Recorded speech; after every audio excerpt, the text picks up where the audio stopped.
Dear students, कैसे हैं आप लोग। आई होप सारे स्टूडेंट्स अच्छे होंगे। तो बच्चों, आज हम लोग आपके साइंस बुक का फर्स्ट चैप्टर स्टडी करेंगे, जो है क्रॉप प्रोडक्शन एंड मैनेजमेंट।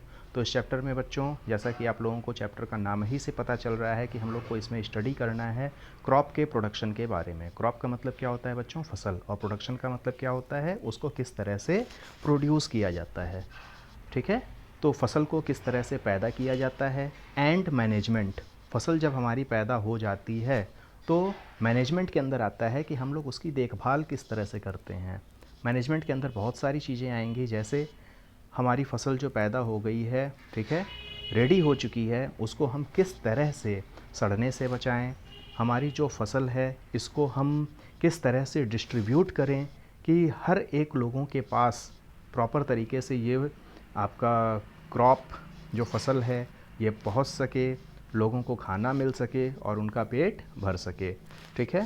तो बच्चों, इस चैप्टर को स्टार्ट करने से पहले मैं आपके दो फ्रेंड्स से आपको इंट्रोड्यूस कराऊंगा।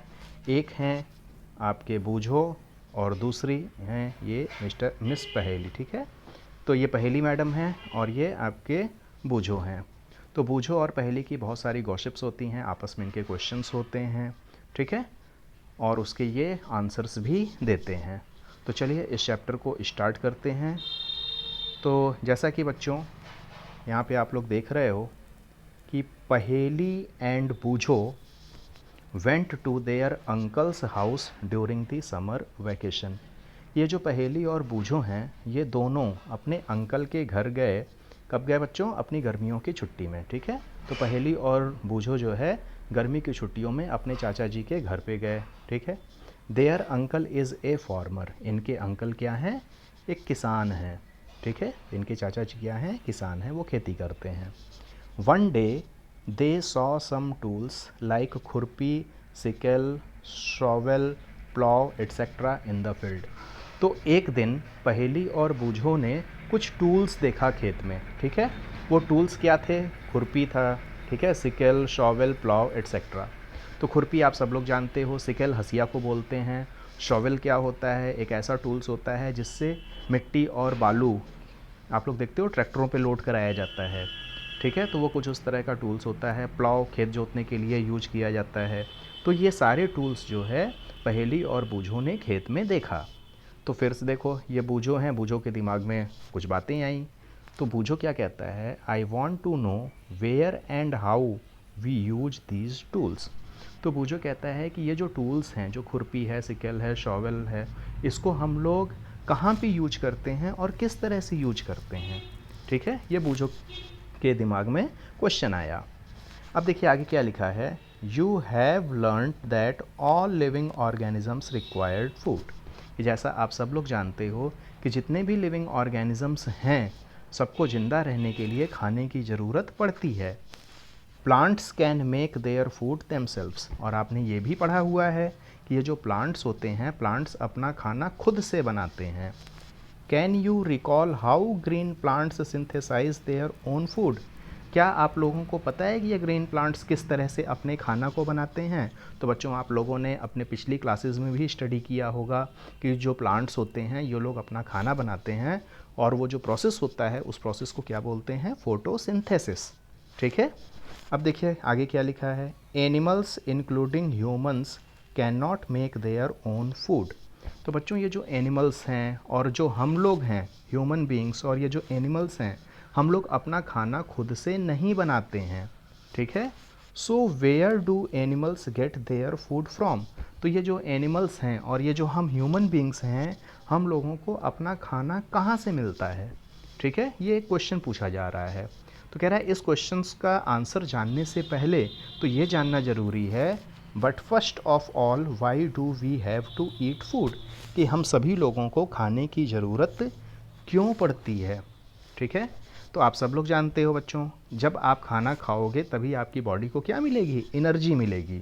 तो देखिए लिखा है, you already know that energy from the food is utilised by organisms for carrying out their various body functions. कि बच्चों, जो भी हम लोग खाना खाते हैं उस खाने से जो भी हमको एनर्जी मिलती है, उस एनर्जी को हमारी जो बॉडी है, ठीक है, उस एनर्जी को लेकर के बहुत सारे फंक्शंस परफॉर्म करती है, जैसे डाइजेशन, ठीक है, डाइजेशन के लिए, रेस्पिरेशन के लिए और एक्सक्रेशंस के लिए, कि हमारे बॉडी को जो भी फूड से एनर्जी मिलती है वो एनर्जी यूटिलाइज होती है हमारे बॉडी के वेरियस फंक्शंस में, जिसके थ्रू हम लोग डाइजेशन करते हैं, हम लोग रेस्पिरेशन करते हैं, हम लोग एक्सक्रेशंस करते हैं, ठीक है। यहाँ तक क्लियर है। We get our food from plants और एनिमल्स और बोथ।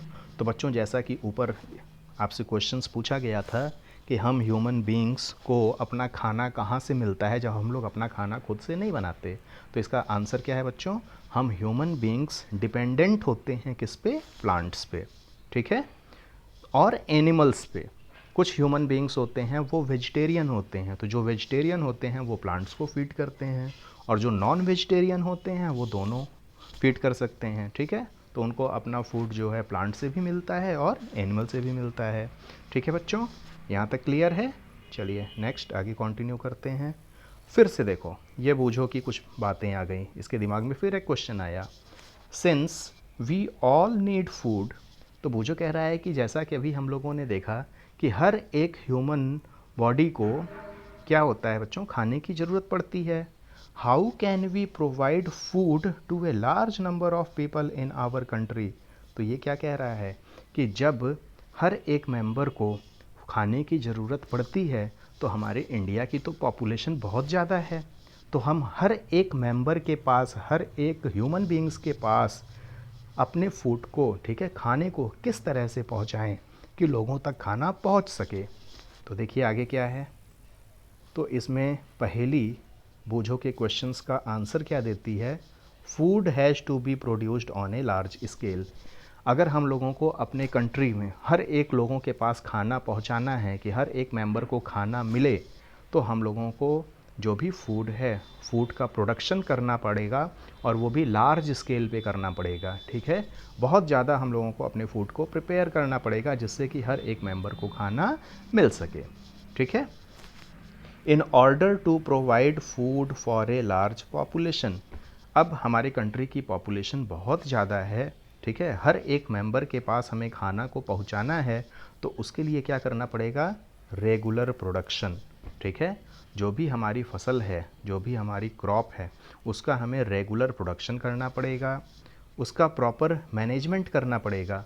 जब फसल आपकी प्रोड्यूस होती है, ठीक है, प्रोडक्शन होता है, तो प्रोडक्शन के साथ साथ उसका मैनेजमेंट बहुत ज़रूरी है कि हमारा जो अनाज है वो ख़राब ना होने पाए। एंड डिस्ट्रीब्यूशन इज़ नेसेसरी, और उसका डिस्ट्रीब्यूशन भी बहुत ही इम्पॉर्टेंट है, ठीक है, कि किस एरिया में किस फसल को हमें पहुंचाना है, ठीक है। तो ये तीन चीज़ें बहुत ही इम्पॉर्टेंट होती हैं, एक तो रेगुलर प्रोडक्शन करना पड़ेगा, प्रॉपर मैनेजमेंट करना पड़ेगा, और उसका प्रॉपर डिस्ट्रीब्यूशन करना पड़ेगा, तभी जा कर के हर एक मेंबर के पास हमारा खाना पहुंच पाएगा। तो यहाँ तक क्लियर है बच्चों। चलिए नेक्स्ट टॉपिक डिस्कस करते हैं, एग्रीकल्चरल प्रैक्टिसेस। तो देखिए इसमें क्या लिखा हुआ है, टिल 10,000 BCE, मतलब 10,000 वर्ष पूर्व, कब, आपके जो है ईसा के जन्म के पूर्व, ठीक है, पीपल वर नोमैडिक।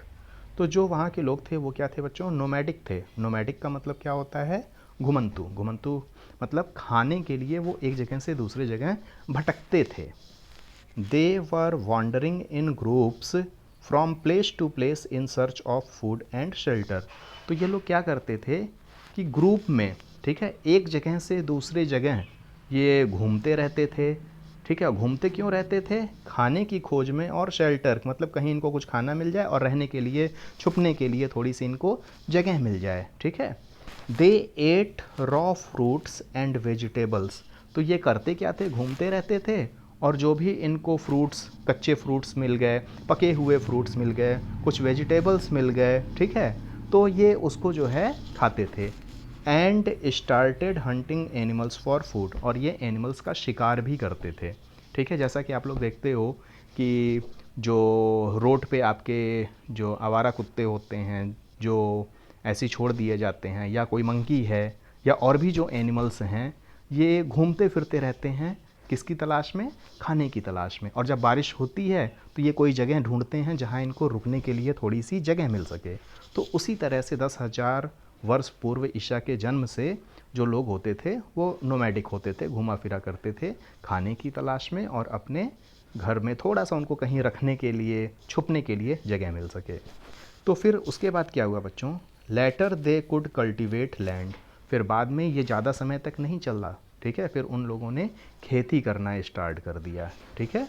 उन्होंने कल्टिवेट किया, दे could cultivate land and produce rice, wheat and other food crops. तो उन लोगों ने राइस की खेती की, ठीक है, वीट की खेती की और भी फूड क्रॉप्स की उन लोगों ने फसल लगाना शुरू किया, उसका मैनेजमेंट करना शुरू किया। दस वॉज बॉर्न एग्रीकल्चर। तो इस तरह से हमारे जो है एग्रीकल्चर का, ठीक है, बॉर्न हुआ, हमारा एग्रीकल्चर आया, ठीक है, लोगों ने खेती करना शुरू किया। तो चलिए नेक्स्ट आगे देखते हैं। When plants of same kind are cultivated at one place on a large scale, it is called a crop. तो क्रॉप की डेफिनेशन बच्चों आप लोग अपनी कॉपी में नोट कर लेना यहाँ से यहाँ तक, ठीक है। तो क्रॉप किसको कह रहे हैं? फसल किसको कही जाती है? तो फसल बच्चों उसको कहा जाता है कि आपका कोई एक लैंड है, ठीक है, और बहुत बड़ी लैंड है, एक बड़ा खेत है, और उस खेत में आपने जो भी प्लांट लगाया है वो प्लांट एक ही तरह का हो, ठीक है, उस पर एक ही तरह के बहुत सारे पौधे लगाए गए हों। तो जब वो लार्ज स्केल पे उसका प्रोडक्शन होता है उसको हम लोग क्रॉप कहते हैं। एग्जाम्पल क्या कह रहा है? For example A crop of wheat means गेहूं की फसल। क्रॉप ऑफ वीट का मतलब क्या है बच्चों? गेहूं की फसल का मतलब क्या है? All the plants grown in a field are that of wheat.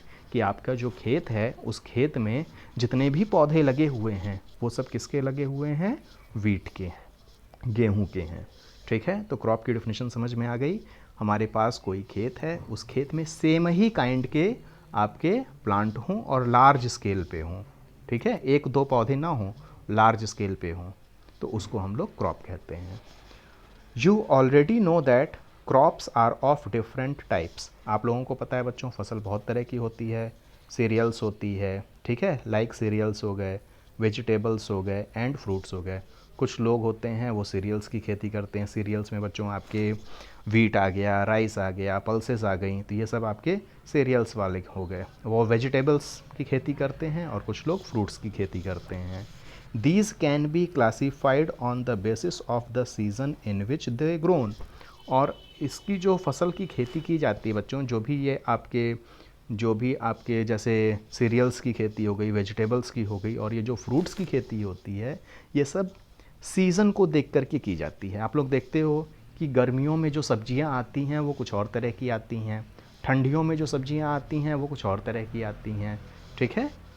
और आप लोग देखते हो कुछ ऐसे फ्रूट्स हैं जो आपको सिर्फ गर्मी में ही मिलता है, कुछ ऐसे फ्रूट्स हैं जो आपको सिर्फ ठंडी में मिलता है। तो इसका मतलब जो फसल हम लोग लगा रहे हैं, ठीक है, ये फसल किस पे डिपेंड करता है? सीज़न पे डिपेंड करता है, और सीज़न के अकॉर्डिंग उसकी खेती की जाती है, ठीक है। अब देखिए आगे क्या लिखा हुआ है। India is a vast country. The climatic conditions like temperature, humidity and rainfall vary from one region to another. तो जैसा कि बच्चों आप लोग जानते हो कि हमारी जो इंडिया है बहुत बड़ी कंट्री है, फैली हुई है दूर तक, ठीक है। हर जगह का टेम्परेचर अलग होता है, ठीक है, वहाँ का जो है ह्यूमिडिटी अलग होगी, वहाँ की रेनफॉल अलग होगी। इंडिया में ही बहुत सारी ऐसी प्लेसेस हैं, जैसे इस समय आपके यहाँ यूपी में गर्मी पड़ रही है, तो इंडिया का ही कोई एक ऐसा प्लेस होगा जहाँ पे इस समय ठंडी पड़ रही हो। जैसे आप लोग माउंटेन्स वगैरह पे जाते हो, हिल स्टेशंस पे जाते हो, तो वहाँ ठंडा होता है, ठीक है। तो हमारी इंडिया है बहुत ही वास्ट कंट्री है। हर प्लेस टू प्लेस इसका टेम्परेचर बदलता है, इसका रेनफॉल बदलता है। तो सीज़न के बेसिस पे हम लोग अपने क्रॉप की क्या करते हैं? खेती कर लेते हैं, ठीक है। तो देखिए फिर आगे क्या लिखा है। Accordingly there is a rich variety of crops grown in different parts of the country. इसलिए बच्चों हमारा जो इंडिया है, इंडिया में डिफरेंट तरह की क्रॉप के प्रोडक्शन की जाती है, ठीक है। डिफरेंट कंट्रीज़ में अलग अलग तरीके का फसल पैदा की जाती है। Despite this diversity two broad cropping patterns can be identified. तो बच्चों सीज़न के बेसिस पे, ठीक है, इंडिया में क्रॉप को दो डिफरेंट कैटेगरीज में डिवाइड किया गया है। तो आपसे कोई बोले कि क्रॉप्स के कितने टाइप्स हैं, तो आप बोलोगे based on the season, season के बेसिस पे, मौसम के बेसिस पे, ठीक है। हमारे पास इंडिया में दो तरह की खेती की जाती है, जिसको बोलते हैं, दो तरह के क्रॉप्स होते हैं, एक होता है खारिफ क्रॉप और दूसरा होता है रबी क्रॉप्स। तो खारिफ क्रॉप्स क्या होता है, इसको आप लोग कॉपी में नोट करोगे, ठीक है। Based on the seasons there are two types of cropping patterns, ठीक है। खारिफ क्रॉप में क्या है, the crops which are sown in rainy season, ऐसी फसल जिनको रेनी सीज़न में लगाया जाता है उसको बोलते हैं हम लोग kharif crops. The rainy season in India is generally from June to September, ठीक है। तो जैसा कि आप सब लोग जानते हो कि हमारी इंडिया में जो रेनी सीज़न होता है, जो बरसात का मौसम होता है, वो जनरली होता है जून से सितंबर। तो जून से सितंबर में जिन फसल को लगाया जाता है खेतों में, जिनकी खेती की जाती है, उन सारी फसल्स को हम लोग क्या बोलते हैं, खारिफ क्रॉप्स कहते हैं। अब इसके जैसे कुछ एग्जांपल्स आप लोग देखोगे, तो जैसे पैडी हो गया, पैडी मतलब जो धान की खेती करते हैं, मेज़ हो गया, सोयाबीन हो गया, ग्राउंड नट हो गया, and cotton, these are the kharif crops. तो ये सब क्या है बच्चों, खारिफ क्रॉप्स हैं। वहीं दूसरी तरफ आपके रबी क्रॉप्स हैं। तो रबी क्रॉप्स क्या होता है, the crops grown in winter season, ठीक है। तो ऐसी फसल जिनको विंटर के सीज़न में लगाया जाता है, और इंडिया में विंटर का सीज़न कब से कब तक माना जाता है, तो अक्टूबर टू मार्च। तो ऐसी फसल जो अक्टूबर से मार्च में जिनकी खेती की जाती है, जिनको खेतों में लगाया जाता है, उन तरह के उस फसल्स को हम लोग क्या कहते हैं, रबी क्रॉप्स कहते हैं। तो रबी क्रॉप्स के अंतर्गत कौन कौन सी फसल्स आती हैं, तो जैसे आपके वीट हो गए, गेहूं की खेती हो गई, ग्राम हो गया, पी हो गया, मस्टर्ड हो गया और लिनसीड हो गया, ठीक है। Besides these pulses and vegetables are grown during summer at many places, ठीक है।